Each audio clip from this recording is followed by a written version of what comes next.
کما ارسلنا فیکم رسولا منکم یتلو علیکم آیاتنا ویزکیکم ویعلمکم الکتاب والحکمہ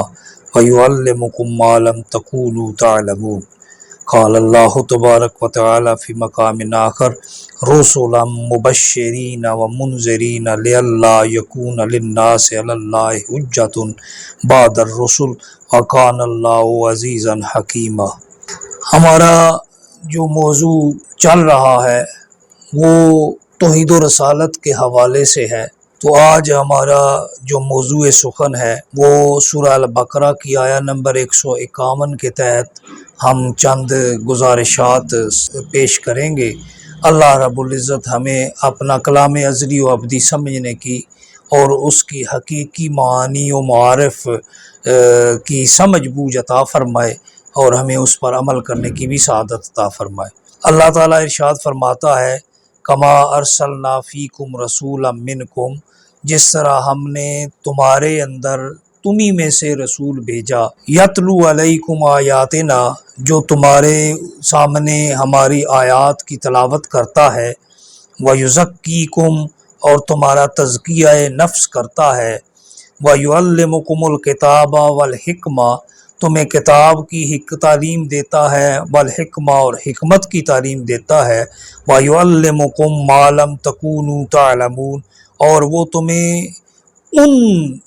علوم کی بھی تعلیم دیتا ہے، وہ معلومات بھی فراہم کرتا ہے، ایسے علوم بھی سکھاتا ہے جن کے بارے میں تمہارے پاس کوئی علم نہیں ہوتا، یعنی تمہارے غیر معلوم نامعلوم علوم کی بھی وہ تمہیں سیر کراتا ہے، وہ تمہیں ان کے بارے میں معلومات دیتا ہے اور تمہیں علم سکھاتا ہے۔ تو اس آیہ مقدسہ کی روشنی میں ہمیں پتہ چلتا ہے کہ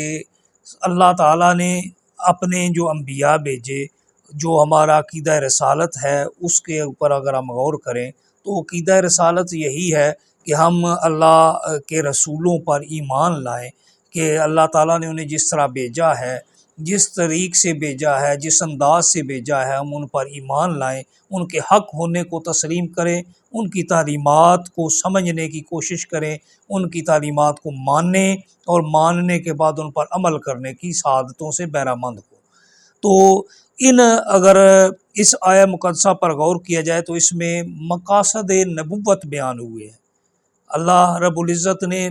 نبی یا رسالت کا جو طریق اپنایا، اس کا مقصد کیا ہے، اس کے مقاصد کیا ہیں، اور وہ کیوں سلسلہ شروع کیا گیا، ہمیں ایمان بالرسالت کیوں ضروری ہے، کیونکہ رسالت کا طریق جو استعمال کیا گیا، یہ جو سلسلہ شروع کیا گیا، اس کے مقاصد ہیں 4 جو اللہ تعالیٰ نے سورہ بقرہ کی اس آیہ مقدسہ میں بیان فرمائے ہیں۔ ان میں سے پہلا ہے تلاوت آیات کرنا، اللہ کی آیات کی تلاوت کرنا۔ یہ ایک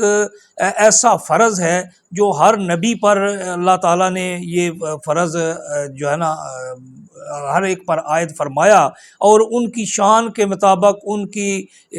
جو ہے نا اس وقت کی ضرورت کے مطابق انہیں اپنے احکامات عطا فرمائے جو آیات کی صورت میں نازل ہوئے۔ کچھ انبیاء کرام پر صحف نازل ہوئے اور کچھ پر صحف نازل نہیں کیے گئے بلکہ کتب نازل ہوئیں۔ اسی لیے ہم چند انبیاء کرام کا تذکرہ تو قرآن پاک کے اندر پڑھتے ہیں، لیکن تمام انبیاء کرام کا تذکرہ قرآن پاک کے اندر موجود نہیں ہے، کیونکہ رب کائنات خود فرماتا ہے کہ منہم من قصصنا ومنہم من لم نقصص، کہ ان میں سے کچھ وہ ہیں جن کا ہم نے تذکرہ قرآن میں فرما دیا ہے، ان کے قصص ہم نے بیان فرما دیے ہیں، اور کچھ وہ ہیں جن کا ہم نے تذکرہ قرآن پاک میں نہیں فرمایا۔ تو تلاوت آیات پہلا فریضہ ہے جو انبیاء کرام کا مقصد ہے، اللہ کی آیات، اللہ کے احکامات بندوں تک پہنچانا۔